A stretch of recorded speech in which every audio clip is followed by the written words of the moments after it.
বাংলাদেশের বাইরে পৃথিবীর বিভিন্ন প্রান্তে যেখান থেকে চ্যানেলে দেখছেন, আপনাদের সকলকেই সাদর আমন্ত্রণ তৃতীয় মাত্রা দেখবার জন্য। প্রিয় দর্শক, এই পর্বের মধ্য দিয়ে তৃতীয় মাত্রা 22 বছরে প্রবেশ করছে এবং আজকের এই বিশেষ দিনে তৃতীয় মাত্রায় কথা বলবার জন্য সাম্প্রতিক নানা বিষয় নিয়ে আমাদের সঙ্গে স্টুডিওতে রয়েছেন ইংরেজি দৈনিক নিউজের সম্পাদক নুরুল কবির। স্বাগত আপনাকে তৃতীয় মাত্রায়। আলোচনাটা শুরু করতে চাই দেশের সাম্প্রতিক যে ঘটনা প্রবাহ, বিশেষ করে বৈষম্য বিরোধী আন্দোলন, যেটা একসময় কোটা সংস্কারের আন্দোলনের শিক্ষার্থীরা ছিল। সারা দেশেই এই আন্দোলন চলছে এবং এটি নিয়ে মোটামুটিভাবে দ্বিতীয় পর্যায়ের আন্দোলন, কারণ এই আন্দোলনটি 2018 সালে তারা একবার করেছিলেন এবং সফল হয়েছিলেন। তারপরে আদালতের মধ্যে জড়িয়ে পড়েছে এবং এখন আন্দোলন এক ধরনের সংঘর্ষের মধ্যে আছে। সরকারি দলের ছাত্র সংগঠন তারা আন্দোলনকারীদের সঙ্গে সংঘর্ষ এবং তাদের লাঠি পেঠা সহ নানাভাবে নানান অস্ত্রশস্ত্র নিয়ে আঘাত করেছে। আওয়ামী লীগ সাধারণ সম্পাদক বলেছেন যে আন্দোলনকারীদের ঔদ্ধত্যের জবাব ছাত্রলীগ দিতে পারে এবং সেটা তারা ইতিমধ্যেই প্রমাণ করেছেন। প্রধানমন্ত্রী নিজেও প্রেস কনফারেন্সে তার অবস্থান পরিষ্কার করেছেন যে আদালতের সিদ্ধান্তের বাইরে তার কিছু করবার নেই, আন্দোলনকারীরা আন্দোলনে থাকবেন বলে জানিয়েছেন। এর মধ্যে শিক্ষকদের একটা আন্দোলন ছিল, সেটা মোটামুটিভাবে স্থিমিত বলা যেতে পারে, এক ধরনের সমঝোতার পথে আছে।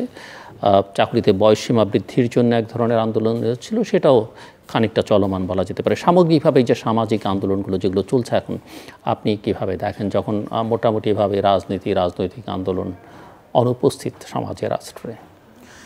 ধন্যবাদ। এই সুযোগে প্রথমে আমি আপনাকে ধন্যবাদ জানাতে চাই যে গত 21 বছর ধরে নানা বৈরী সময় এবং নানা ধরনের বৈরিতা কে অতিক্রম করে এরকম একটা টক শো যেটা প্রতিদিন হয়ে থাকে প্রতি রাতে, সেইটা অব্যাহত রাখবার জন্যে এবং মনে হয় সবচেয়ে জনপ্রিয় একটা টক শো এত বছর ধরে চালিয়ে আসছেন। এই জন্য আপনাকে ব্যক্তিগতভাবে ধন্যবাদ জানাই। তৃতীয় মাত্রার সঙ্গে যারা সংযুক্ত এবং চ্যানেল লাইভ কর্তৃপক্ষকেও আমি ধন্যবাদ জানাই, কারণ এটার মধ্য দিয়ে এইটা একটা সমাজে একটা থিঙ্ক ট্যাঙ্ক যা করে, সমাজের মধ্যে নানান ধরনের বিষয় নিয়ে যেগুলোর সামাজিক, সাংস্কৃতিক, রাজনৈতিক, আন্তর্জাতিক নানা গুরুত্বপূর্ণ বিষয়ে তৃতীয় মাত্রা নিঃসন্দেহে একটা প্ল্যাটফর্ম হিসেবে তর্ক বিতর্কের একটা জায়গায় পরিণত হয়েছে। এটা অনেক বড় সার্ভিস বলে আমি মনে করি একটা দেশের জন্যে। আপনাকে আবারও ধন্যবাদ জানাই তার জন্যে। আপনি যে বিষয়গুলো উপস্থাপনা করেছেন যে ছাত্র আন্দোলন কোটা সংস্কার আন্দোলন নামে পরিচিত ছিল 1918 সালে, 2018 সালে সেটা এক ধরনের জয়যুক্ত হয়েছিল। কিন্তু যখন এই জয়যুক্ততা আমরা দেখি তখনই আমাদের একটা সংশয় হয়েছিল যে এটা ঠিক চাওয়ার চেয়ে পাওয়া বেশি যখন হয়ে যায় রাষ্ট্রের কাছে, কোনো সরকারের কাছে, সেটার চূড়ান্ত সাফল্য নিয়ে এক ধরনের ক্রিটিক্যাল দৃষ্টিভঙ্গি পোষণ করতে হয়। আমরা তখন এটা করেছি। যেমন ধরুন, তখন ছাত্রছাত্রীদের চাকরি নিয়ে তাদের তো দুশ্চিন্তা আছে, কর্মজীবনে প্রবেশ করবার পরে কী ধরনের প্রতিযোগিতার মুখোমুখি হবে, তার জীবিকার জন্যে দেশ কতটা তাদের নানান দুয়ার খুলে দিবে, এগুলো নিয়ে তো দুশ্চিন্তা থাকা এটা খুবই ন্যায্য এবং গুরুত্বপূর্ণ একটা উদ্বেগের ব্যাপার সেটা ছিল। তখন তারা আন্দোলনটা শুরু করেছিলেন, আপনার মনে পড়ে নিশ্চয়ই, যে কোটা সংস্কার বলতে তারা বুঝিয়েছিলেন যে একটা স্বাধীন বাংলাদেশে সংবিধানের মধ্যে যে পিছিয়ে পড়া জনগোষ্ঠীদের এক ধরনের অ্যাফার্মেটিভ অ্যাকশন যাকে বলে, তাদেরকে এগিয়ে আনবার জন্য বিশেষ সুবিধা দেওয়া যেতে পারে, সেটা তারা মেনেই আন্দোলনটা করেছেন। সেই আন্দোলনের মধ্যে প্রসঙ্গক্রমে যারা এটা ঠিক মতন মানেন নাই, তারা মুক্তিযোদ্ধা এবং প্রসঙ্গটা এর মধ্যে আরোপ করেন সেই কোটাটা। তো ধরুন, মুক্তিযুদ্ধের সময় তখন ওই প্রথমবার আন্দোলনের নাতিপুতি ছিল না, সন্তান পর্যন্ত ছিল। তো মুক্তিযুদ্ধ 1971 সালে সংগঠিত বাংলাদেশের জীবনের সবচেয়ে গুরুত্বপূর্ণ রাজনৈতিক এবং সামরিক ঘটনা, সেইখানে যারা যুদ্ধ করেছেন অস্ত্র নিয়ে কিংবা অস্ত্র ছাড়া, বাংলাদেশকে তৈরি করেছেন, তাদের প্রতি এই আন্দোলনের কোনো নেতাকর্মীকে বিন্দুমাত্র কটাক্ষ করতে আমি সেদিনও শুনি নাই, আজকেও শুনি নাই। তারা যেটা বলেছিলেন সে একটা হিসাব নিকাশ তারা দিয়েছিলেন। ধরুন আজকের হিসাব যদি আমরা করি, আজকের থেকে 53 বছর আগে মুক্তিযুদ্ধ যখন হয়, তা মুক্তিযুদ্ধের নানা বয়সের মানুষ যোগদান করেছেন, সশস্ত্র লড়াইয়ের মধ্যে অবতীর্ণ হয়েছেন। তাদের সাধারণত নিচের দিকে কিশোর মুক্তিযুদ্ধ হচ্ছিল 13-14 বছর বয়সের। এটা সবাই 13-14 বছর ছিলেন না, কিন্তু অনেকেই ছিলেন। সেইখান থেকে যদি আমরা এখন হিসাব করি, তাহলে তো মুক্তিযোদ্ধাদের বয়স যারা জীবিত আছেন, একদম সবচেয়ে কম বয়স যাদের ছিল তাদেরও 64 বছর পার হয়েছে। আমরা যদি ধরে নেই যে আজকের থেকে 30 বছর আগে তারা সংসার পেতেছেন, তাদের বাচ্চা কাচ্চা হয়েছে, তাদের বয়সও 30-32 অতিক্রম করেছে। তাহলে 30-32 বছর পর্যন্ত তো সরকারি চাকরির জন্য কোনো এন্ট্রিতে কোনো সুযোগই থাকে না। তো এটা একটা দিক। ফলে এখন যখন এই আন্দোলন যখন তারা করছেন, সেই আন্দোলনেও আমরা সেটা আক্রান্ত হতে দেখেছি, অনেক ছাত্রছাত্রীদেরকে মার খেতে দেখেছি। কিন্তু শেষ পর্যন্ত আমার মনে পড়ে সেই দৃশ্যটা আমি দেখতে পাই, একদিন প্রধানমন্ত্রী বলে দিলেন আমি পুরা কোটাই তুলে দিব। সেটার মধ্যে একটা রাগ ছিল বলে আমার মনে হয়। কিন্তু তারা তো ছাত্রছাত্রীরা তো কোটা সিস্টেম অ্যাবলিশ করতে বলেন নাই, সংস্কারের কথা বলেছেন, যে ন্যায্যভাবে বন্টনের কথা বলেছেন, যে কোন ক্যাটাগরির মানুষেরা কত পাবেন, এবং সংবিধানের আলোকেই তার আন্দোলনটা করেছিলেন। সেই দিন এইভাবে রাগ করে আমার মনে হয়েছিল, অনেকেই বলেছেন, মনে হয়েছে মানে একটা বক্তৃতার টোন, টেনর, এগুলোতে অনেক কিছু থাকে, এই রাগ করাটা ওনার উচিত হয় নাই। যাই হোক, বাস্তবে যেটা হয়েছিল নির্বাহী আদেশের মাধ্যমে, সেটা হচ্ছে সরকারি চাকরিতে গ্রেড 1 এবং গ্রেড 2 থেকে কোটা তুলে দেওয়া হয়েছিল, বাকিগুলি কিন্তু গ্রেড 3, গ্রেড 4 এগুলো ছিল। এবারের ছাত্র আন্দোলন কিন্তু একটা নতুন দাবি করছে, সেটা আমি পরে আসছি। কিন্তু নতুন করে উঠল কেন? সাম্প্রতিককালে একটা গ্রুপ আওয়ামী লীগের সঙ্গে সংশ্লিষ্ট নানানভাবে তারা কোর্টে গেল। সরকারের কাছ থেকে আমরা শুনতে পেলাম, তারা বললেন যে কোর্টে চলে যাওয়ার পরে এটা কোর্টের এখতিয়ার। তো কোর্টের এখতিয়ার হলে আমাদের কিছু করার নাই নির্বাহী বিভাগের। কোর্ট থেকেও শেষ পর্যন্ত একটা কতগুলি অবজারভেশন সহ রায় এলো। পূর্ণাঙ্গ রায়ের মধ্যে আমরা দেখলাম তারা পরিষ্কারভাবে বলেছে যে নির্বাহী বিভাগ ইচ্ছে করলে, একদিকে হচ্ছে সাংবিধানিক বাধ্যবাধকতা যেমন আছে, অনগ্রসর জনগোষ্ঠীকে বিশেষ সুবিধা দেওয়া, আর অন্যান্য বিষয়ে কোটার মধ্যে তারা অ্যাডজাস্ট করতে পারেন, কমাতে পারেন, বাড়াতে পারেন। ওটা নির্বাহী বিভাগের উপর তারা দায়ের করেছেন। এখানে তো শেষ হয়ে যেতে পারত, কিন্তু এইটা শেষ না হয়ে যখন এই ছাত্ররা যখন কোনো ঘোষণা পেলেন না সরকারের কাছ থেকে, তখন তারা অব্যাহত রাখলেন। এই সুযোগের মধ্যে সরকারি প্রতিক্রিয়া দেখে আমার মনে হলো যে ঠিক কোর্টের রায়ের বা মাধ্যমে তারা এটা নিষ্পত্তি করতে চান নাই, বরং কোর্টের কাঁধে বন্দুক রেখে নিজেদের রাজনীতিটা করতে চেয়েছেন। কোটার রাজনীতিটা কিভাবে? কারণ এই সরকারের তো অভ্যাস আছে, উদাহরণ আছে। যেমন ধরুন কেয়ারটেকার সরকারের আন্দোলন, এইটা তো একসময় তারাই আন্দোলন করে আদায় করেছিলেন। সেইটা যখন তাদের কাছে মনে হয়েছে আর সুবিধাজনক নয়, তখন তারা তাদের রাজনৈতিক সিদ্ধান্ত আনবার জন্যে তাদের পক্ষে তারা কোর্টের কাঁধে বন্দুক রেখে রায় নিয়ে এসে আপনার সেই প্রথা বাতিল করেছেন। ফলে সরকারের রাজনৈতিক অনেক কিছুই কোর্টকে ব্যবহার করে নিজেদের সুবিধা আদায়ের একটা উদাহরণ একাধিক আমরা দিতে পারবো। কারণ এই কথাটা যখন পরিষ্কার হয়ে গেল যে সরকার এটা সরকারের উপরে নির্ভর করে, তখন তো সরকারের সিদ্ধান্ত আসায় বা আলাপ আলোচনার সংশ্লিষ্ট সবার সঙ্গে আলাপ আলোচনার সাপেক্ষে আপনার নিষ্পত্তি হয়ে যাওয়া কোনো ব্যাপার ছিল না। কিন্তু এর মধ্যে সরকার যখন করছে না, তখন আমরা আরেকটা নতুন উপাদান এর মধ্যে দেখেছি। ছাত্ররা এবার বলছেন যে আন্দোলনটা শুধুমাত্র আমাদের ছাত্র সমাজের নয়, যেটা অনেকেই বলবার চেষ্টা করেছে। তারা বলেছেন যে পুরো কোটা সিস্টেমে সংস্কার করতে হবে, অর্থাৎ গ্রেড 3 এবং 4, যেখানে বাংলাদেশের অধিকাংশ সরকারি কর্মকর্তা চাকরি করেন, তাদেরকেও এটার আওতায় আনতে হবে সেই কোটা ব্যবস্থা সংস্কারের মধ্যে। কিন্তু সরকার এটা করছেন না। না করে কি দেখা গেল, আওয়ামী লীগের ক্ষমতাশ্রয়ী বুদ্ধিজীবীরা, সাংবাদিকরা বিষয়টাকে জটিল করতে চেষ্টা করলেন। এটা আওয়ামী লীগের কত লাভ হয়েছে আমি জানি না। আমি অধিকাংশ সময় দেখেছি যে আওয়ামী লীগের এই বুদ্ধিজীবীরা আওয়ামী লীগের রাজনীতিকে খুবই নেতিবাচকভাবে প্রভাবিত করতে পারে। গত সোমবারের ঘটনার পরে 24 জন বিশিষ্ট নাগরিক বা বুদ্ধিজীবী তারা একটা বিবৃতি দিয়েছেন। যে বিবৃতি দিয়েছেন আমি আসছি সেটার মধ্যে। প্রশ্নটা হচ্ছে যে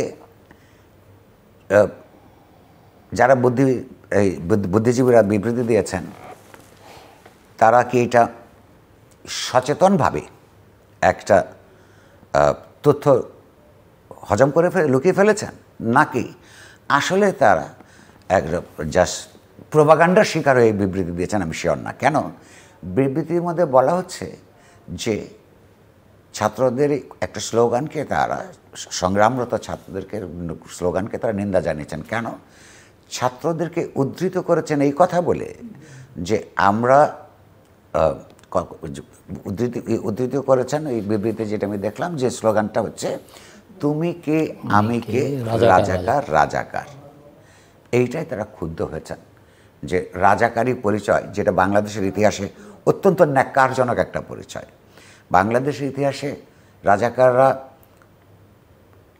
জামাত ইসলামের নেতৃত্বে, নিজামে ইসলামের নেতৃত্বে একটা ঘাতক ইয়াহিয়া বাহিনী যখন এইখানে গণহত্যা করছে মুক্তিকামী মানুষের উপর, তখন এই রাজাকাররা তাদেরকে সহায়তা করেছে। এইরকম একটা পরিচয়ে বুদ্ধিজীবীরা বলছেন নিজেদেরকে পরিচয় দেওয়ার কারণে তারা দুঃখ পেয়েছেন, বেদনাগ্রস্ত হয়েছেন এবং তার নিন্দা করেছেন। কিন্তু এই যে ছাত্রদেরকে যেটা উদ্ধৃত করেছেন, এটা ডিস্টর্টেড, বিকৃত, অর্ধেক। তারা মূলত যেই স্লোগানটা দিয়েছে তারা বরং বেদনার্থ হয়েছে সরকারি দলের এবং নেতৃত্বদের কাছ থেকে, তাদের বুদ্ধিজীবীদের কাছ থেকে। এবং সর্বশেষে যখন প্রশ্ন উঠেছে প্রধানমন্ত্রীর সংবাদ সম্মেলনে, যে এই ছাত্রদের সম্পর্কে অনেকটা উস্কে দেওয়া হয়েছে সেই প্রশ্নের নামে, ওইখানে কেউ প্রশ্ন কখনো করে না, বিবৃতি দেয়, প্রশংসা করে, ঢোল বাজায়, হ্যাঁ। এবং এটা অভ্যস্ত হতে হতে যা দেখুন, যত ন্যায্য, যত জনপ্রিয় প্রধানমন্ত্রী হন না কেন যে কোনো দেশে, তাকে কিছু টাফ কোয়েশ্চেন নিতে হয়, সারা পৃথিবীতে হয়। কিন্তু ওনাকে আমাদের প্রধানমন্ত্রীকে কোনো টাফ কোয়েশ্চেন নিতে হয় না, কারণ যারা তার ওইখানে আমন্ত্রিত হন তারা ওই ইনফ্যাক্ট জানি আমরা দেখতে পাই প্রশংসা করবার জন্যে, উস্কানি দেবার জন্য, এবং সমাজে তারা যাদেরকে তাদের প্রতিদ্বন্দ্বী কিংবা প্রতিপক্ষ মনে করেন তাদের বিরুদ্ধে রাষ্ট্র এবং সরকারকে উস্কানি দেওয়ার জন্য। এরকমই একটা ঘটনা থেকে এক প্রশ্নের জবাবে প্রশ্নটা হলো যে মুক্তিযোদ্ধার নাতিপুতিরা চাকরি পাবে নাকি রাজাকারের নাতিপুতিরা পাবে? এই প্রশ্ন তো ছাত্ররা করে নাই। তখন আপনি জানেন ঘটনাগুলি, তখন প্রধানমন্ত্রী বললেন অবশ্যই মুক্তিযোদ্ধার নাতিপুতিরা পাবে। এবং এই ছাত্রদেরকে চিত্রিত করা হলো সংগ্রামত, যেন বা মুক্তিযোদ্ধার সন্তান নাতিপুতিদের বিরুদ্ধে তারা সংগ্রামটা করছে। এটা খুব অন্যায়ভাবে চিত্রিত করা হয়েছে। ফলে তারা যে স্লোগানটা দিয়েছে তাদের গায়ে লেগেছে এটা। এবং আরও বলা যে যারা এটা সমর্থন করে, আমি সমর্থন করি তাদের সংগ্রাম, যে তারাও যেন বা রাজাকারের নাতিপুতি। তো আমাদের প্রত্যেকের যে কোনো চিন্তাশীল দেশপ্রেমিক মানুষের এটা গায়ে লাগবে, কারণ একটা ন্যায্য সংগ্রামকে সমর্থন দেওয়াটাই ন্যায়নিষ্ঠতা, দেশপ্রেমিক নাগরিক কর্তব্য। তাদেরকে যদি এরকম একটা বিভৎস কুৎসিত গালি খেতে হয়, এটা আওয়ামী লীগের বুদ্ধিজীবীদের পুরনো অভ্যাস। যখনই তাদের বিরুদ্ধে বা তাদের সম্পর্কে কোনো সমালোচনা করা হয়, তাদেরকে রাজাকার ট্যাগ দেওয়া হয়। এটা করতে করতে যে ভীষণভাবে মুক্তিযুদ্ধের চেতনাকে তারা ক্ষতিগ্রস্ত করেছে, সেটা আমি আসছি। তো এই ছেলেমেয়েরা মনের দুঃখে স্লোগান দিয়েছে, তারাও রাগান্বিত হয়ে স্লোগান দিয়েছে যে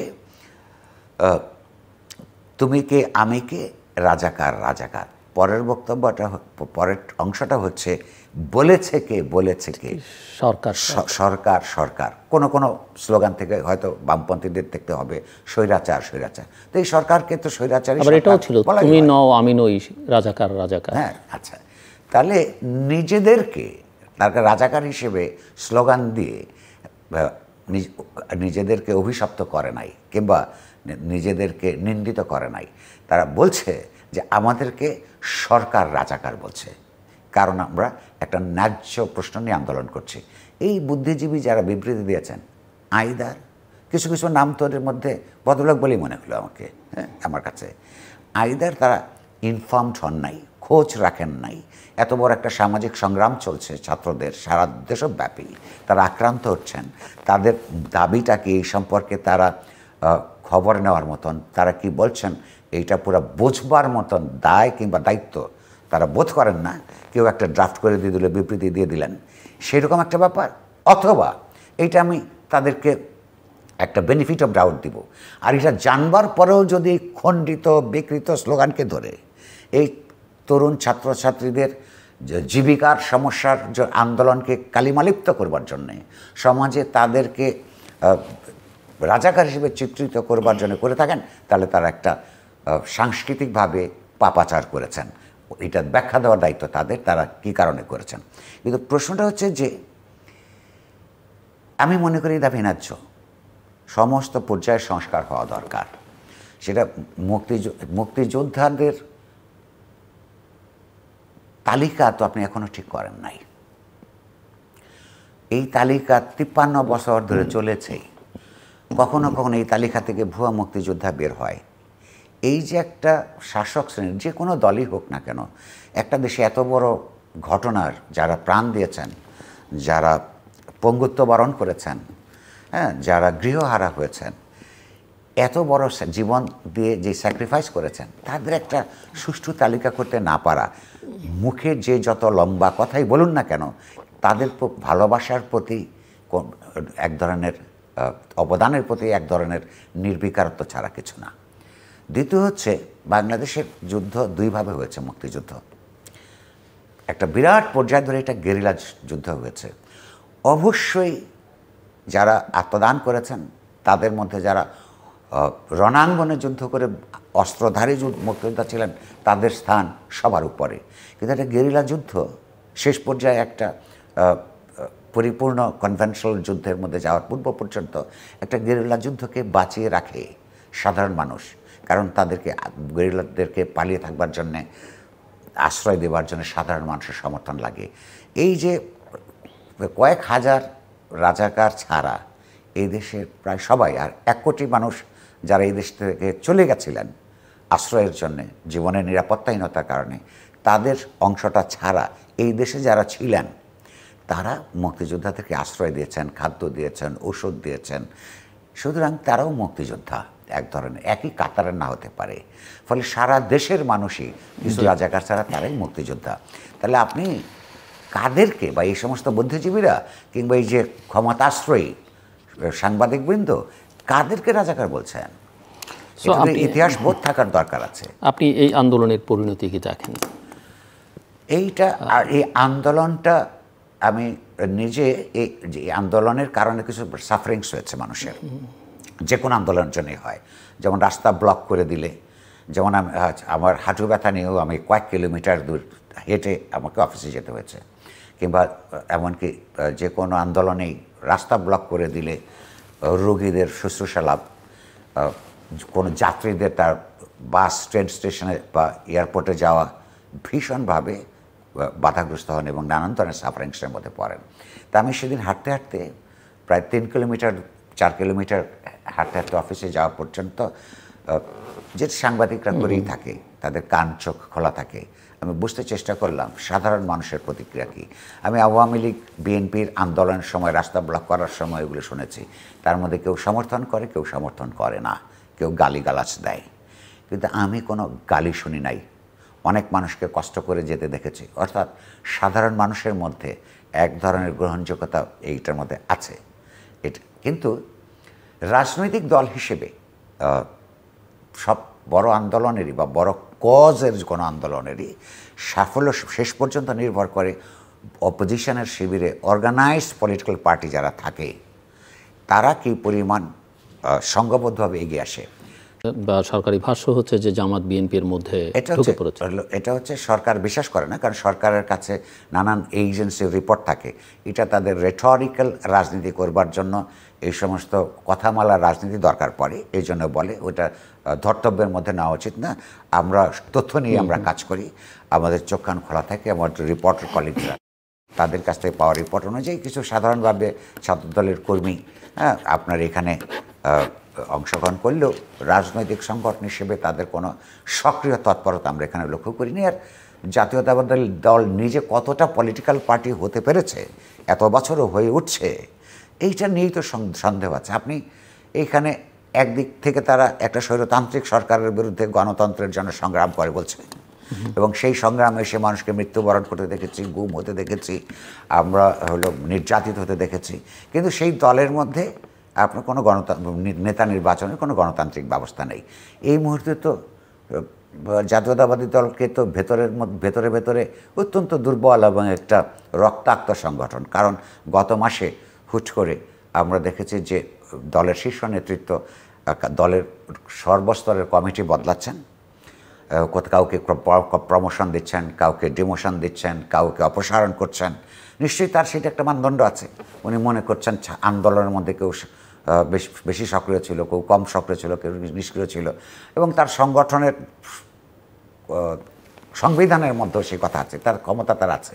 কিন্তু যদি কেউ প্রশ্ন করে কিসের মানদণ্ডে আপনি, বা নিশ্চয়ই উনি একা করেন নাই, তার কিছু বিশ্বস্ত লোকজনের সঙ্গে অনুমান করে পরামর্শ করেছেন, কিসের মানদণ্ডে কোন নেতাকর্মীর কী সাফল্য এবং বৈফল্য বা সক্রিয়তা নিষ্ক্রিয়তা মেপেছেন, এটার উত্তর তার কাছে নাই। নেতা নির্বাচনের প্রধান পথ হচ্ছে এই আপনার পরিধি থেকে কেন্দ্র পর্যন্ত কর্মীরাই শুধু জানে, এবং ওই যে তার সংগঠনের জন্যে এবং ওই এলাকাবাসীর মঙ্গলের জন্য কে উপযুক্ত নেতা, সেই ব্যবস্থা যেই পার্টি করে না, সে একটা গণতান্ত্রিক সংগ্রাম করে এই একটা স্বৈরতান্ত্রিক সরকারকে যদি ক্ষমতাচ্যুত করতেও পারে, সে কতটা গণতন্ত্র ডেলিভার করবার জন্য মানসিকভাবে প্রস্তুত, কিংবা সেটা একটা প্রশ্নবিদ্ধ ঘটনা। কিন্তু প্রশ্ন হচ্ছে, কিন্তু আরও কতগুলো দেখেন, আমরা কিন্তু গতকাল থেকে আরও কতগুলো বিষয়ে গালি খেয়েছি। আমরা যারা সরকারের নানান ব্যাপারে ক্রিটিক, এবং সরকারের ক্রিটিক করা আমার পেশাগত দায়িত্ব এবং আমার মননগত দায়িত্ব। যেমন ধরুন, তিনি বলেছেন ভারত, এবং প্রধানমন্ত্রী নিজে বলেছেন ভারত এবং চীন সফরের পরে যারা এর সাফল্য নিয়ে সমালোচনা করে তাদের মেন্টালি আনস্টেবল, অর্থাৎ মানসিক রোগী। আমি সমালোচনা করি, কেন করি পরিষ্কারভাবে বলে রাখা প্রয়োজন। আমি এই প্রশ্নটায় আসতাম যে বাংলাদেশ ভারত, মানে চীন এবং ভারতের মধ্যে বাংলাদেশ এতদিন একটা ভারসাম্য রক্ষা করে চলেছিল, এবং এর জন্য প্রধানমন্ত্রী প্রশংসিত হয়েছেন অনেকের কাছে বিভিন্ন সময়। কিন্তু আজকে সে কি মনে হচ্ছে, দুটো পরপর সফরের পরে আসলে কোথায় দাঁড়িয়ে আছে বাংলাদেশ? আসছি, আজ আমাদের ক্রিটিকটা একটু বলে নেই যে যতগুলো ভারত সফরের সময় যতগুলো আপনার সমঝোতা স্মারক স্বাক্ষরিত হয়েছে, তার মধ্যে সবচেয়ে বিপজ্জনক হচ্ছে আপনার বাংলাদেশের উপর দিয়ে নতুন করে একটা নতুন ট্রেন লাইন, যেটাকে অনুমোদন দেওয়া হয়েছে। এটাকে আমরা করিডোর হিসেবে দেখি। আমাদের তথ্যমন্ত্রী বলেছেন, তথ্য প্রতিমন্ত্রী প্রেস কনফারেন্স করে বলেছেন এটা ট্রানজিট কানেক্টিভিটি, এটা ভারতীয় ভাষা। তার কানেক্টিভিটির নামে যতগুলো ট্রান্সশিপমেন্ট ব্যবস্থা নিয়েছে, এগুলো বাংলাদেশ কোনো কিছু উপকৃত হয় নাই। যে প্রাক্কলিত যেই লাভ, এমনকি আর্থিক লাভ দেখানো হয়েছিল, সেগুলো লাভ হয় না। এই ব্যাপারে সরকার চুপচাপ থাকে। এগুলির ভালো করে হিসাব নিকাশ বের করা দরকার। আচ্ছা, দ্বিতীয়ত হচ্ছে এই ভারতের সঙ্গে চীনের কতগুলো সমস্যা আছে। তাদের একত্রে যেমন কাজ করে বৈশ্বিক রাজনৈতিক অর্থনৈতিক প্ল্যাটফর্মে অনেক জায়গায়, বাট ভারতের সঙ্গে চীনের কতগুলো বিরোধ, সীমান্ত বিরোধ, অঞ্চল নিয়ে বিরোধ, এগুলি সাংঘর্ষিক পর্যায়ে গেছে কয়েকবার। এখন ট্রেন লাইনটা বলছে, কথার মারপ্যাচে যাই থাক না কেন, এই ট্রেন লাইনটা আসলে কোথার থেকে কোথায় যাচ্ছে? পশ্চিমবঙ্গ থেকে আসাম যাচ্ছে বাংলাদেশের উপর দিয়ে। ট্রানজিটের একটা সংজ্ঞা আছে তো। যেমন ধরুন আপনি যখন প্লেনে করে বা কোথাও যান, আরেক দেশের একটা এয়ারপোর্টে ট্রানজিট নেন, কিন্তু ওই দেশে আপনি ঢোকেন না, ওই দেশের ওই জায়গাটাকে ব্যবহার করা হয় আরেকটা দেশে পৌঁছানোর জন্য। তাহলে ট্রানজিট মানে হচ্ছে আন্তর্জাতিক আইনেও যে একটা দেশের মধ্য দিয়ে অন্য একটা দেশের কিছু তৃতীয় কোনো দেশে গেলে মধ্যবর্তী দেশটাকে ট্রানজিট বলে। এই ট্রেন লাইন পরিষ্কারভাবে প্রস্তাবিত ট্রেন লাইন আপনার পশ্চিমবঙ্গ থেকে বাংলাদেশ হয়ে আসামে যাবে। সেইটার একটা আপনার জায়গার নামও আছে। আপনার পশ্চিমবঙ্গের গেদে বলে একটা আলোচনা আছে, আর আসামের ডালগাঁও গিয়ে পৌঁছবে, তারপর এখান থেকে আবার পশ্চিমবঙ্গে যাবে বা অন্যান্য দিকে যাওয়ার একটা পথ আছে। অর্থাৎ ভারত থেকে রওনা হয়ে ভারতেরই পশ্চিমবঙ্গ থেকে রওনা হয়ে উত্তর পূর্বাঞ্চলীয় আসাম রাজ্যে এখানে নানা দ্রব্যাদি একটা গুডস ট্রেন যাবে। ভারতের বিশ্বাসযোগ্যতার আমাদের তথ্য প্রতিমন্ত্রী বলেছেন এখানে কোনো সামরিক সরঞ্জাম যাবে না, রেড গুডস বলে ব্যাখ্যা করেছেন, যাবে না। হয়তো লেখা আছে, আমি ওটা দেখি নাই, আমি ওনার কথা বিশ্বাস করলাম। কিন্তু ওনার কথা বিশ্বাস করলে আমি তো ভারতকে বিশ্বাস করি না। ভারত তো 40 দিনের জন্য 75 সালে এপ্রিল মাসে পরীক্ষামূলক ফারাক্কা বাঁধ আপনার অপারেশনাল করেছিল, তারপর তা আজীব কোনো দিনই এটা রক্ষা করে নাই। কিংবা 1974 সালে যখন আপনার ল্যান্ড বাউন্ডারি চুক্তি হলো, তার অধীনে যখন বেরুবাড়িকে ভারতের কাছে দেওয়ার কথা উঠল, বাংলাদেশ সরকার, তৎকালীন আওয়ামী লীগ সরকার ইন গুড ফেইথ, সরল বিশ্বাসে বাংলাদেশের কনস্টিটিউশন বদল করে সেই জায়গা দেওয়ার আইনি ন্যায্যতা সৃষ্টি করলো। কিন্তু 41 বছর লেগেছে ভারতের দিক থেকে আমাদের ছিটমহলগুলি বুঝাই দিত 2015 সালে নতুন করে আইন করতে। ভারতীয় প্রতিশ্রুতির এরকম মেলা ক্রাইসিস আমরা দেখতে পাই। ফলে চীনের সঙ্গে যদি কখনো ভারতের সংঘর্ষ বাধে, আর এইখান থেকে এই ট্রেনে যদি গুডসের নামে সে কোনো সামরিক সরঞ্জাম নেয়, বহন করে, এবং চায়না যদি সেটা বুঝতে পারে, তাহলে বাংলাদেশ তাদের স্নায়ুযুদ্ধের একটা অসহায় শিকারে পরিণত হবে। এটা নিয়ে যে উদ্বেগ প্রকাশ করে না, তার দেশপ্রেম নিয়ে আমি প্রশ্ন করতে পারি। আর যেটা নিয়ে উদ্বেগ প্রকাশ করে এই সম্ভাব্য বিপদ নিয়ে, তাদেরকে যদি মেন্টালি আনস্টেবল বলা হয়, তাহলে আমার গায়ে লাগে। এর আগে তিনি বলেছেন, বা সরকার আর অনেক মন্ত্রী বলেছেন, যে বাংলাদেশের উন্নয়ন, আওয়ামী লীগের অধীনে যে উন্নয়ন দেখে না, তাদের চক্ষু বিশারদের কাছে যাওয়া দরকার। আমার নিজের চক্ষু, স্কুলের থেকে হলো আমার চোখের সমস্যা আছে, আমি বহুবার চক্ষু বিশারদের কাছে গেছি, তো সেই অনুযায়ী সবসময় একটা অ্যাডজাস্টমেন্ট করে পাওয়ার দিয়ে দেওয়া হয়। উনি বলবার পরে আমি গেছিলাম, বলছে আপনার চশমা ঠিক আছে। আওয়ামী লীগ নেতাদের এবং তাদের পক্ষের প্রায় অন্ধ, দলান্ধ বুদ্ধিজীবীরা কি দেখতে পাচ্ছেন না উন্নয়ন মুখ থুবড়ে পড়েছে? বিলিয়ন ডলার খরচ হয়েছে যেই সমস্ত প্রজেক্টে, আপনার ওই যে বিদ্যুৎ প্রকল্পগুলিতে, কুইক রেন্টাল প্ল্যান্ট, এগুলোতে 1,05,000 কোটি টাকা এই পর্যন্ত শুধু ক্যাপাসিটি চার্জ হিসেবে দিতে হচ্ছে। আজকে এইখানে বিদ্যুৎ চলে যায় এবং হাসপাতাল কর্তৃপক্ষকে গরমের সময় হাত পাখা সরবরাহ করতে হয়। এবং যেই সরকার একসময় বলেছিল নেপালে বিদ্যুৎ আমরা রফতানি করব, সেই নেপালের সঙ্গে থেকে এখন বিদ্যুৎ কিনবার জন্য নাকি এই ট্রেন যোগাযোগ ব্যবস্থাও কাজে লাগবে, ওইখান দিয়ে তারপর আরও কানেক্টিভিটি কী করে ওখান থেকে বিদ্যুৎ আনতে হবে। যদি নির্লজ্জতা যদি এই সরকারের ভূষণ না হয়, যদি তার বুদ্ধিজীবীরা অন্ধ না হয়ে পড়েন, তাহলে কি সঙ্গে সঙ্গে এটাও বোঝেন না যে $5 বিলিয়ন জন্যে, বিশেষত আমাদের ফরেন এক্সচেঞ্জ যখন তলানির দিকে ঠেকছে, নানান দেশের থেকে ধার দেনা করে একটা স্ট্যান্ডার্ড জায়গায় পৌঁছানোর জন্যে সরকারকে চেষ্টা করতে হচ্ছে, ব্যাঙ্কগুলিতে লিকুইডিটি ক্রাইসিস, ডলার পাচার হয়েছে। এই সরকারের এই কয়েকদিন আগের প্ল্যানিং মিনিস্টারের প্রকাশ্য বক্তৃতা অনুযায়ী বছরে $7 থেকে $8 বিলিয়ন পাচার হয়ে গেছে। টাকা তো কোথায় সেটাও তো আমরা বুঝতে পারি না। ব্যাঙ্কগুলিতে টাকা নাই কেন? সেগুলিতে মানুষ তাকে বিশ্বাস করে না, হয়তো ঘরে ঘরে রাখে। উন্নয়নকে থুবড়ে পড়ে নাই। সেই রকম একটা পরিস্থিতিতে চীনের কাছে যে $5 বিলিয়ন চাইবে, এটা পত্রপত্রিকায় তো সরকারের বিভিন্ন মন্ত্রণালয়ের উদ্ধৃতি দিয়ে কাগজে ছাপা হয়েছে। সেখানে যখন উনি মাত্র কয়েকশো $100 মিলিয়ন সে আশ্বাস পেলেন, সেইটার উপর রাগ হওয়ারই কথা, দুঃখ হতাশাগ্রস্ত হয়ে যাওয়ার কথা। অনেকেই মনে করেছেন যে সেই হতাশাগ্রস্ততার কারণেই উনি সংক্ষিপ্ত করেছেন সফর, আগে চলে এসেছেন।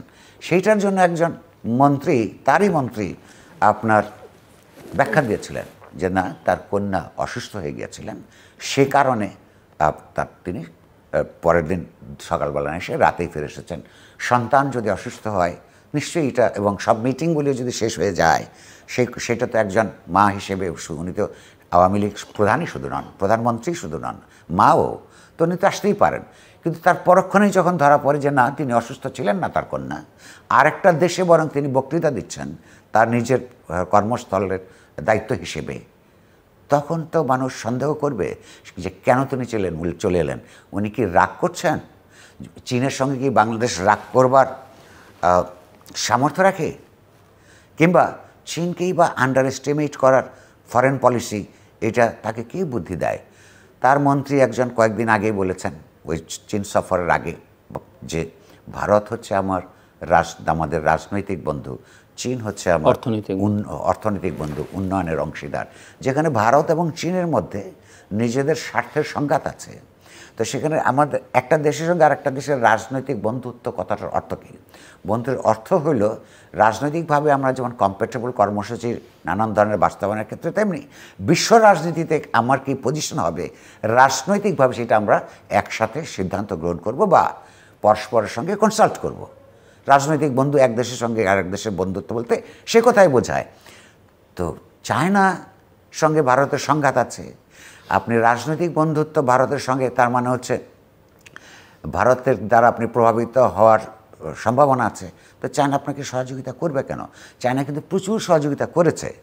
যেমন তার এই যে প্রায় অনির্বাচিত সরকারগুলোকে চায়না এগিয়ে আপনার সমর্থন দিয়েছে, ভারতও যেমন দিয়েছে। কিন্তু ভারতের সঙ্গে তার বন্ধুত্ব যেমন আছে, একসাথে কাজের প্ল্যাটফর্ম যেমন আছে, বৈরিতাও তো আছে। তো এই রকম যার ফরেন পলিসি, সেইখানে চাইনিজরা খুব সহজেই এটা মেনে নির্ভূত হওয়ার কথা না। তো সেইটাকে সমালোচনা করলে আপনি আমাকে পাগল বলবেন, আর সেটা আমাদেরকে গ্রহণ করতে হবে, এটা কেমন কথা? কারণ ছাত্র আন্দোলন প্রসঙ্গে যদি ফিরে আসি, যে এইটা সাফল্য হবে কি হবে না, সামাজিকভাবে মানুষের কাছে এটা গ্রহণযোগ্যতা পেয়েছে বলেই আপনি লক্ষ্য করুন, সরকার এখন লাঠি সোটান দিয়ে তার ছাত্র সংগঠনকে লেলিয়ে দিয়েছে, সেই আবার হেলমেট বাহিনী। এটাকেও খেয়াল রাখতে হবে, এইটার প্রধান দায়িত্বটা কার? এই ছাত্রলীগ সেখানে নামবার আগে, রাতের বেলায় আপনার এই উৎপাত শুরু করবার আগে, হামলা শুরু করবার আগে, আমরা একটা আওয়ামী লীগের সাধারণ সম্পাদকের কাছ থেকে একটা বক্তৃতা শুনেছি, যেটা আপনি উল্লেখ করেছেন, যে আন্দোলনকারীদেরকে বলেছে অধ্যত্ত। একটা ন্যায্য কতগুলি বিষয় নিয়ে, তাদের আশাকাঙ্ক্ষার ভবিষ্যৎ নিয়ে উদ্বিগ্ন এই ছাত্রছাত্রীরা দলমত নির্বিশেষে সংগ্রামে আছে, তাদেরকে বলেছেন অধ্যত্ত। এই অধ্যত্বকে মোকাবেলা করার জন্যে বা দমন করবার জন্যে তার ছাত্রলীগই দায়ী। ছাত্রলীগকে তার মানে হচ্ছে একটা গুন্ডা বাহিনীতে পর্যবসিত করেছেন, এবং এটা ওই নির্দেশ দানের পরেই এই ছাত্রলীগের অ্যাটাকের তীব্রতা বেড়েছে। এবং মেয়েদেরকেও পত্রপত্রিকায় ছবি দেখেছি, ভিডিও দেখেছি, আপনারা দেখেছেন, দেশের মানুষ দেখছে, কীভাবে ছাত্রীদেরকে পিটাচ্ছে, কীভাবে আপনার হসপিটালের ইমার্জেন্সি ডিপার্টমেন্ট তো আক্রমণকারীরা পৌঁছে গেছে। এবং এইটার ফলে মানুষের মধ্যে আসলে এই ছাত্রছাত্রীদের দাবির প্রতি যেমন ন্যায্যতা বাড়বে, এবং এটা ঘটনাটা সারা দেশে ঘটছে, ছাত্র আন্দোলনও তেমনি আরও সক্রিয় হয়ে উঠবে, আরও উঁচু মার্গে পৌঁছাবে। কিন্তু শেষ পর্যন্ত তারা জয়লাভ করবে কিনা, সেই জয়লাভের জায়গাটা কোথায়? অর্থাৎ সরকার আদালতের রায় অনুযায়ী কোটা সংস্কারের ব্যাপারে পুনর্বিবেচনা করে তারা সকল স্তরে সরকারি কর্মচারীদের গ্রেডে সংস্কার করার উদ্যোগ এবং ঘোষণা নিয়ে বাস্তবায়ন করে কিনা তার উপর। এর জন্য আমার ধারণা সরকার সমাজের আরও অন্যান্য সেকশনের বিবেকবান মানুষদেরকে বা সংগঠিত শক্তিগুলোকে মাঠে নামতে হবে। না মাঠে নামলে হয়তো তারা পিটিয়ে একটা পর্যায় পর্যন্ত কিছুদিনের জন্য আবার এটাকে একটা জায়গায় দমিয়ে রাখতে পারবে। তবে খেয়াল রাখবেন, এর মধ্য দিয়ে যার যে ন্যায্য দাবির ভিত্তিতে আন্দোলন করাকে যদি তারা উদ্ধত বলেন, এটা ঠিক বাংলায় শব্দ পুরোপুরি বোঝানো যায় না। ইংরেজিতে ঔদ্ধত্যেরই দুটো শব্দ আছে, একটা হচ্ছে ওডাসিটি আর একটা হচ্ছে অ্যারোগ্যান্স। ওডাসিটি যে অর্থে উদ্ধত্ত সেটা হচ্ছে খুবই ইতিবাচক শব্দ, বৈপ্লবিক ওডাসিটি, সংগ্রামী ওডাসিটি, সংগ্রামী উদ্ধত্ত। এইটা ছাত্ররা দেখিয়েছে, কারণ দেশের সবচেয়ে বৃহত্তর রাজনৈতিক দল যখন এই স্বৈরতান্ত্রিকতার বিরুদ্ধে প্রায় নীরব, তখন তারা কতগুলি ন্যায্য প্রশ্নে তারা আন্দোলন করছে, এটা একটা সংগ্রামী উদ্ধত্ত তারা দেখিয়েছে। আর এই সংগ্রামী উদ্ধত্তকে যারা লাঠি দিয়ে, অস্ত্র দিয়ে, নিন্দা দিয়ে, ভৎসনা দিয়ে, ভয় দিয়ে এবং বিকৃতি দিয়ে দমন করবার জন্য তাদের নিজেদের নিয়ন্ত্রিত ছাত্র সংগঠনকে লেলিয়ে দেয় এবং লেলিয়ে দেওয়ার ঘোষণা দেয়, এটাকে বলে অ্যারোগ্যান্স। অ্যারোগ্যান্স আর ওডাসিটি এক না। অ্যারোগ্যান্স শেষ পর্যন্ত পরাজিত হয়, আজকে না হলেও কয়েকদিন পরে। আরেকটা প্রসঙ্গ সাম্প্রতিককালে এই প্রসঙ্গগুলোর সঙ্গেই সমান্তরাল আলোচনায়, সেটা হচ্ছে যে দুর্নীতি। আমরা প্রচুর দুর্নীতির খবরাখবর বিভিন্ন মহলের, বিভিন্ন পর্যায়ের কর্মকর্তাদের, বিভিন্ন প্রতিষ্ঠানের কর্মকর্তাদের দেখছি। বেনজির আহমেদ, আজিজ আহমেদ দিয়ে শুরু হয়েছে এবং এটা এখন যথেষ্ট পরিমাণে বিস্তার লাভ করছে। সরকার বলছে যে তারা আসলে সমস্যাটাকে অ্যাড্রেস করছে এবং তারা চাইছে বলেই আসলে এই খবরাখবরগুলো মানুষ জানতে পাচ্ছে। তো চিত্র যেটা দেখা যাচ্ছে, সেই চিত্র সম্পর্কে আপনার নিজের মত কি, এবং আপনি কি মনে করেন যে সরকার আসলে যেভাবে এটা অ্যাড্রেস করা দরকার সেটা করছে কিনা, এবং সামগ্রিকভাবে অন্যান্য বিষয়? আচ্ছা, প্রধান কথা হচ্ছে বাংলাদেশে যত বড় বড় ধরনের দুর্নীতি হয়েছে তার কোনোটাই, এটা হলো বরাবর, এটা থিওরি, যে বড় বড় প্রজেক্ট থেকে, ব্যাংক থেকে বড় বড় পরিমাণের টাকা চলে যাওয়া, প্রজেক্ট থেকে দুর্নীতি হওয়া, অর্থাৎ 2 টাকা বা 2000 কোটি টাকার প্রকল্পকে 7000 কোটি টাকায় নিয়ে যাওয়া, এই যে এই ধরনের এগুলি দুর্নীতি পরায়ণ আপনার সমস্ত তৎপরতা, এগুলো শুধু ব্যুরোক্রেটরা করতে পারে না, শুধু পলিটিক্যাল পার্টির করতে পারে না, শুধু ব্যবসায়ীরা করতে পারে না। আপনার ব্যবসায়ীদের দুর্নীতিপরায়ণ অংশ, লোভী আমলা এবং অসৎ রাজনীতিকদের একটা নেক্সাসের ভিত্তিতে ঘটনাগুলি ঘটে। ফলে তার সরকার যে বলছে এখন বা যে অ্যাড্রেস করছে, এই কথা পুরোপুরি অসত্য। কারণ এই দুর্নীতিগুলি হয়েছেই বরং এই নেক্সাসের ভিত্তিতে সরকারের সহযোগিতায়। এক, অ্যাড্রেস করার যে প্রকল্পর কথা তারা বলছে, বাধা দিচ্ছে না সরকার যাদের দুর্নীতিপরায়ণদের, এসএসসি বা অন্যরা তখন ধরছে, তাদেরকে অন্তত উপরের দিক থেকে তারা বাধা দিচ্ছে না, এটা দেখা যায়। ভেতরের দিক থেকে কী করছে এটা আমি জানি না, কিন্তু এই ঘটনাগুলি ঘটছে মিডিয়াতে, ঘটনাগুলি আসবার পরে। একটাও সরকার একটা তৎপরতা গ্রহণ করেছে সেই কারণে মিডিয়াতে এসে চমক দুর্নীতির এমন কোনো উদাহরণ নাই। লক্ষ্য করুন দেশের দুর্নীতিটা কোন লেভেলে হয়েছে। আমাদের প্রধানমন্ত্রী নিজে বলেছেন তার পিয়ন 400 কোটি টাকার মালিক হয়েছে। 400 কোটি টাকা, অর্থাৎ তার বেতন যদি 20,000 টাকা হয়, তাহলে এই 400 কোটি টাকা কামাইতে তার কয়েক লাখ বছর লাগবে। উনি কয়েক বছরে এটা কামিয়েছেন। তাহলে প্রধানমন্ত্রীর আশেপাশের একজন পিয়ন যদি 400 কোটি টাকা অবৈধভাবে উপার্জন করতে পারেন, তাহলে সরকারি দলের এবং সরকারের মন্ত্রী, আমলা, বিশ্বাসভাজন ইত্যাদি প্রধানমন্ত্রীর অফিসকে কেন্দ্র করে যে বিশাল বলয়, সেই বলয়ে যারা বিশ্বাসভাজন তারা কত হাজার হাজার কোটি টাকা আপনার দুর্নীতির মাধ্যমে লুটপাট করছে। প্রধানমন্ত্রী বলছেন তো কাউকে ছাড় দিচ্ছেন, এবং এই পিয়নকেও যখন জানতে পেরেছেন তার বিরুদ্ধে ব্যবস্থা নিচ্ছেন। আচ্ছা, উনি ব্যবস্থা নিয়েছেন, ওনার কার্ড সিজ করেছেন। ওকে, এটা কোনো ব্যবস্থা না। তার বিরুদ্ধে এসিসি কোনো ইনভেস্টিগেশন এখনও করে নাই। আরেকটা জিনিস আমি খবর নিতে বলেছি আমার সহকর্মীদের, যেমন তার কিছু কিছু ব্যাংক অ্যাকাউন্ট ফ্রিজ করেছে বাংলাদেশ ব্যাংকের নির্দেশে। আমাদের প্রধানমন্ত্রী যখন বিকেলে এই খবরটা বললেন, ব্যাংকের ওই পিয়নের ব্যাংক অ্যাকাউন্ট সিজ হয়েছে ভাষাভাষাভাবে আমি শুনেছি দুপুরবেলায়, খবর প্রধানমন্ত্রীর মুখে আমরা শুনেছি বিকালবেলায়। কোনটা আগে হয়েছে এইটা ইনভেস্টিগেশনের দরকার আছে, আমি আমার কলিগদের বলেছি। অর্থাৎ ওইটাই কি রিভিলিং, না এখানে অন্য কোনো আজকে ওই মিডিয়ায় খবর আসবার প্রাককালে এই কথাটা বলেছেন, সেটা ছোট হতে পারে। আমার কিন্তু দুশ্চিন্তার কারণ একটা আরও দূরপ্রসারী একটা দুশ্চিন্তা আছে। এরকম অনেক মানুষ আমার আপনার চেনা, আওয়ামী লীগের সঙ্গে যুক্ত কিংবা আওয়ামী লীগের পার্টনার, দলীয় পার্টনার যারা সরকারের, তাদের সঙ্গে যুক্ত এমন অনেককে আমরা চিনি, যারা 4-5-10 বছর আগে তারা আমাদের মতনই গরিব ছিল বা আমাদের থেকেও গরিব ছিল। তাদের এখন 400-500 কোটি, 1000 কোটি টাকার মালিক, এবং তাদের অনেকেরই যে প্রধানমন্ত্রী যেমন বলেছেন যে তার কোনো ব্যবসা নাই, তার কোনো ইন্ডাস্ট্রি নাই, হ্যাঁ, তার কিন্তু হাতে অনেক টাকা আছে।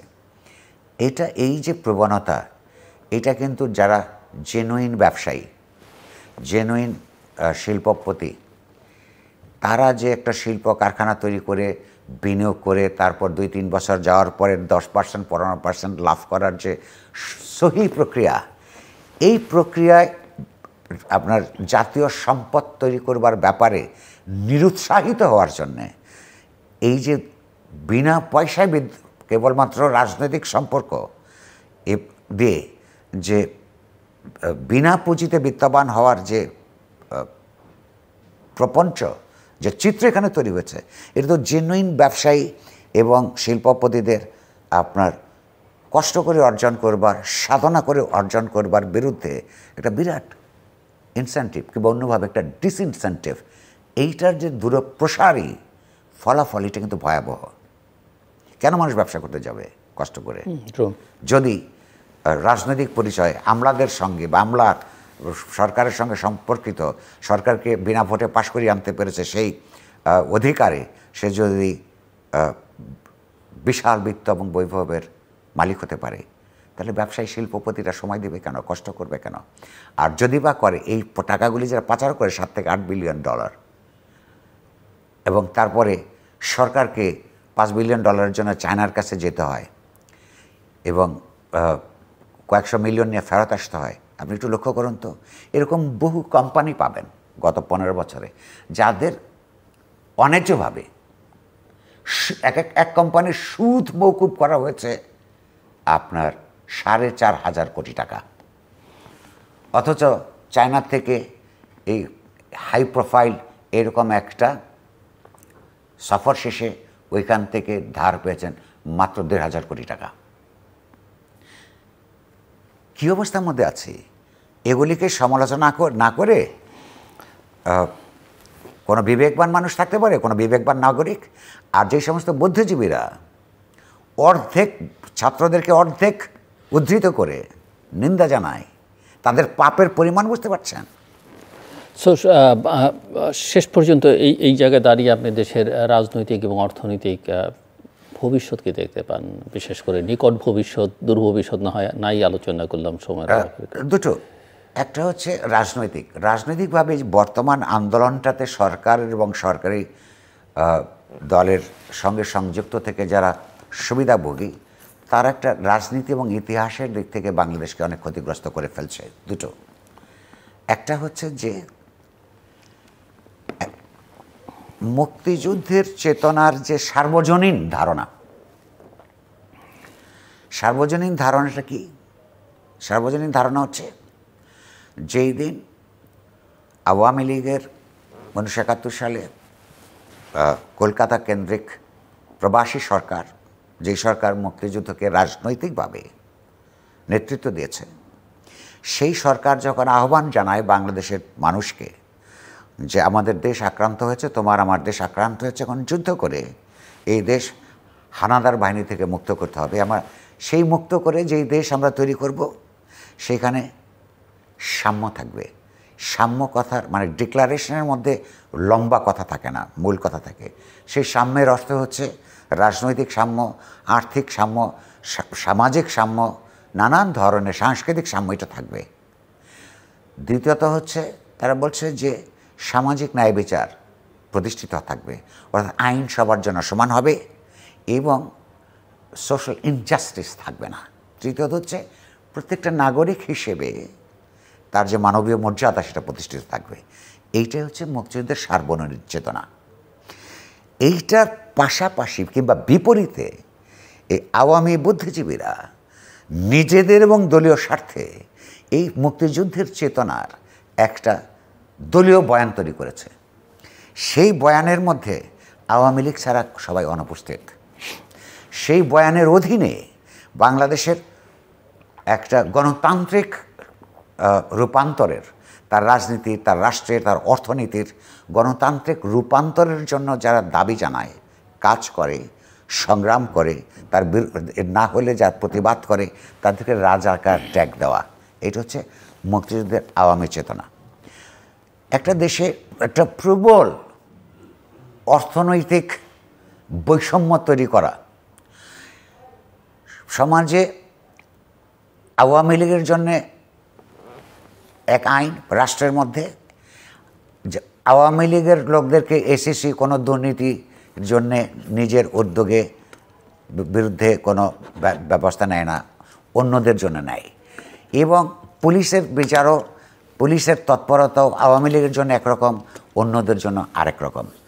এই যে রাষ্ট্রকে বৈষম্যমূলকভাবে ব্যবহার করার যে রাজনীতি, অর্থনীতিতে, সংস্কৃতিতে, এইরকম একটা ব্যবস্থাকে মুক্তিযুদ্ধের চেতনা হিসেবে যদি প্রতিষ্ঠিত করে, যেটা আওয়ামী বুদ্ধিজীবীরা বিরুদ্ধে করে ফেলেছে, এই যে সার্বজনীন মুক্তিযুদ্ধের চেতনা ভার্সাস আওয়ামী লীগ এবং তার বুদ্ধিজীবীদের আরোপিত দলীয় মুক্তিযুদ্ধের চেতনা, এটাকে দাঁড় করিয়ে দেওয়ার মধ্যে বাংলাদেশ ক্ষতিগ্রস্ত হবে। এবং বাংলাদেশের যে ঐতিহাসিক প্রমিসেস, একটা গণতান্ত্রিক রাষ্ট্র, গণতান্ত্রিক ব্যবস্থা, সাম্য, সামাজিক ন্যায় বিচার, এই আন্দোলনকে যারা ক্ষতিগ্রস্ত করছে, তারাই কিন্তু বুঝে কিংবা না বুঝে প্রকারান্তরে বাংলাদেশের ইতিহাসের চেতনার বিরুদ্ধে, বাংলাদেশের অগ্রযাত্রার বিরুদ্ধে রাজাকারী অপতৎপরতায় লিপ্ত রয়েছে। সেটাকে লড়াই করাটা। আমরা একটু একটু শেষের দিকে চলে এসেছি। আমি যেহেতু আলোচনার শুরুতে শিক্ষকদের আন্দোলনের প্রসঙ্গটা তুলেছিলাম, আমার মনে হয় এই বিষয়টা নিয়ে আপনার একটু মতামত আমি শুনতে চাই এবং সেই সঙ্গে আপনার ক্লোজিং রিমার্কস। আচ্ছা, ধরুন শিক্ষকরা যে দাবিটা উত্থাপন করেছেন এবং এক প্রকারের সংগ্রামে নিয়োজিত আছেন, এই সংগ্রামও আমি সমর্থন করি। কারণ কি, যে কোনো আইনের বিজ্ঞান এবং দর্শন বলে কতগুলি কথা আছে। যেই সুবিধা আপনি একবার কাউকে দিয়েছেন, সেটা যে পরিবর্তন করা যায় না তা নয়, কিন্তু পরিবর্তন করার কোনো অবস্থাতেই ইতিমধ্যে দেওয়ার সুবিধা আপনি কমাইতে পারবেন না, যদি না নিজেদের জন্য কোনো কিছু কমানোর ব্যবস্থা করেন। শিক্ষকরা অ্যাফেক্টেড বোধ করছেন যে তারা রিটায়ার করবার পর যার যেটুকু বেনিফিট তারা পান, এই প্রস্তাবিত যে পেনশন স্কিম, সেটা তারা পাবেন না। আচ্ছা, এটা তো দুটো ক্ষতি। একটা হচ্ছে জুরিসপ্রুডেন্সের দিক থেকে, আইনের দর্শনীদের দিক থেকে এটা গণতান্ত্রিক, স্বৈরতান্ত্রিক। কারণ সরকারের টাকা লাগবে, সব জায়গায় কোনো জায়গায় টাকা নেই, সে কারণে সমস্ত জায়গা থেকে আপনার টাকা আহরণের চেষ্টার একটা হিসেবে এই যে পেনশন স্কিম, যে সেইটার সঙ্গে প্রত্যয় স্কিম এইটা যুক্ত, সেটা একটা অন্যায়। দ্বিতীয়ত হচ্ছে যে বিশ্ববিদ্যালয়গুলোর শিক্ষকদেরকে বা যে কোনো স্তরের শিক্ষকদেরকে যেই সমাজ সবচাইতে বেশি সুযোগ সুবিধা দিতে পারে না, সেই সমাজ আসলে ইতিবাচকভাবে বিকশিত হয় না। এখন প্রশ্ন হচ্ছে যে শিক্ষকদের আন্দোলনের নেতৃত্বের মধ্যে কিছু অসুবিধা আমি দেখতে পাই। শিক্ষকরা সংগ্রাম করছেন সরকারি একটা প্রকল্পের বিরুদ্ধে, আর সমঝোতায় বসছেন সরকারি দলের সঙ্গে। প্রধানমন্ত্রীকে যখন জিজ্ঞাসা করা হয়েছে, তিনি বলেছেন শিক্ষকরা আগে সংগ্রাম করে ক্লান্ত হোক, তারপরে আমারটা আমি বলবো। তো শিক্ষকরা কেন দলের সঙ্গে আন্দোলন করছে, সমঝোতা করার মিটিং করছেন? এই দলান্ধতা দিয়ে কোনো সংগ্রাম একটা তার যৌক্তিক তৈরিতে পৌঁছায় না। আর শিক্ষকদের ব্যাপারে সরকারের সর্বোচ্চ পর্যায় থেকে যে আসছে, এটা তো উপনিবেশবাদী দৃষ্টিভঙ্গি, প্রজাদের মতন, হ্যাঁ, যে তার আগে ক্লান্ত হোক তারপর আমারটা বলবো। যদি উনি লেজিটিমেট মনে করেন, ন্যায্য মনে করেন, অথবা অন্যায্য মনে করবেন, পরিষ্কার করে তাকে বলবেন, আগে তো ক্লান্ত করে নেওয়ার কোনো কিছু নাই। আর সর্বশেষ কথা আমি ছাত্র আন্দোলনটা দিয়ে শেষ করতে চাই। আজকের যে পরিপ্রেক্ষিতে আপনি খেয়াল করুন, আপনার মনে থাকবার কথা কেন ছাত্রদের অসন্তোষ, তার অনিশ্চয়তা বোধ। ডাক্তার মুদাসের নামে এক ভদ্রলোক ছিলেন, অনেক আগে একসময় সক্রিয় ছিলেন। তিনি আওয়ামী লীগ সরকার ক্ষমতা আসবার পর প্রকাশ্যে বলেছিলেন, ছাত্রলীগ ছাড়া কারোর সরকারি চাকরি হবে না। আচ্ছা, তারপরে এইচ.টি. ইমাম বলে একজন খুব প্রভাবশালী আমলা ছিলেন, তিনি প্রকাশ্যে বলেছিলেন, পত্রপত্রিকায় রিপোর্ট হয়েছিল, যে পিএসসির পরীক্ষাটা প্রিলিমিনারি পরীক্ষাটা পাশ করে আসো, ভাইভায় আমরা দেখব। ভাইভায় কিন্তু 200 নম্বর। এ দুটা প্রতিষ্ঠিত সত্য। এর সঙ্গে এখন যুক্ত করেন, আমরা শুনতে পাচ্ছি যে পিএসসির মধ্য থেকে আপনার প্রশ্নপত্র বছরের পর বছর ধরে ফাঁস হয়, তাহলে, এবং সেইটা অনেক দামে, কিনবারও যোগ্যতা লাগে। তো পিএসসিতে বাংলাদেশে যে কোনো সরকার যখনই আসে তখন তাদের লোকজনদেরকেই নিয়োগ দেওয়া হয়। তাহলে যেই সমস্ত ছাত্রছাত্রীরা আওয়ামী লীগ করে না, যে সমস্ত ছাত্রছাত্রীরা আপনার পিএসসির ফাঁস করা প্রশ্ন কিনতে পারে না অথবা সুযোগ পায় না, যারা প্রিলিমিনারি পাশ করে আবার ভাইবার আওয়ামী লীগের সুবিধা পাবে, এই যে অনিশ্চয়তা তার চাকরির জীবনে, সেইখানে তো উদ্ভ্রান্ত হয়ে যাওয়ার কথা ছাত্রছাত্রীদের। এবং এখনকার বিশ্ববিদ্যালয়ের ছাত্ররা কিন্তু সবই এলিট ক্লাস থেকে আসে না, উপজেলার পর্যায়ের মধ্যবিত্ত কিংবা জেলা পর্যায়ের নিম্ন মধ্যবিত্ত পরিবারের ভালো ছাত্রছাত্রীরা বিশ্ববিদ্যালয়ে ভর্তি হয়। তাদের ভবিষ্যৎ যখন আপনি নিরাপত্তাহীন হয়ে করে ফেলবেন, তারা যে আন্দোলন করছে, সেই আন্দোলনের ন্যায্যতায় যখন পুরো সমাজ তার পক্ষে দাঁড়াবে না, তখন কিন্তু এই দেশের ভবিষ্যৎ অত্যন্ত, আপনি বলছেন দেশের ভবিষ্যৎ কী হবে, ভবিষ্যৎ অন্ধকার। ফলে সেই অন্ধকার থেকে উত্তরণের জন্য আমি মনে করি বাংলাদেশে গণতান্ত্রিক সমাজ এবং রাষ্ট্রের গণতান্ত্রিক রূপান্তরের জন্য মুক্তিযুদ্ধের সার্বজনীন চেতনা, আওয়ামী চেতনা নয়, বাস্তবায়নের জন্যে, এইখানকার শিক্ষা সংস্কৃতির ইতিবাচক বিকাশের জন্যে যত ধরনের সংগ্রাম আছে, সেই সংগ্রামগুলির প্রতি সহানুভূতিশীল থাকা এবং যতটুকু সম্ভব যার যার প্রফেশন থেকে তাদেরকে সহায়তা দান করা বাংলাদেশের ভবিষ্যতের জন্য ইতিবাচক দেশপ্রেমিক সবার দায়িত্ব। অনেক ধন্যবাদ মিস্টার নুরুল কবির। দর্শক, কথা বলছিলেন নিউজ সম্পাদক নুরুল কবির, এবং তার কথা পরে আসলে কোনো কথা থাকে না, যেটা আমাদের প্রত্যেকের মাথায় রাখা দরকার, যে ন্যায় এবং ন্যায্যতার পক্ষে আমাদের থাকতে হবে এবং এই ন্যায় এবং ন্যায্যতার লড়াইটা অব্যাহত রাখতে হবে। আজকের এই পর্বের মধ্যে দিয়ে আমি শুরুতেই বলছিলাম যে তৃতীয় মাত্রা 22 বছরে পা রাখছে। গত 21 বছর ধরে গভীর রাতে কিংবা কাজের সময় যারা আমাদের এই অনুষ্ঠান দেখেছেন, এই অনুষ্ঠানে অংশ নিয়ে যারা আমাদেরকে সহযোগিতা করেছেন, অনুষ্ঠানের পেছনের কলাকুশলী, চ্যানেল আই কর্তৃপক্ষ যারা বিজ্ঞাপন দিয়ে আমাদের সহায়তা করেছেন, তাদের সকলের প্রতি আমাদের শ্রদ্ধা, ভালোবাসা এবং কৃতজ্ঞতা, এবং আমরা আশা করি আপনাদের এই সমর্থন এবং সহযোগিতা আগামী দিনগুলোতেও অব্যাহত থাকবে। আপনাদের সবার জন্য শুভকামনা।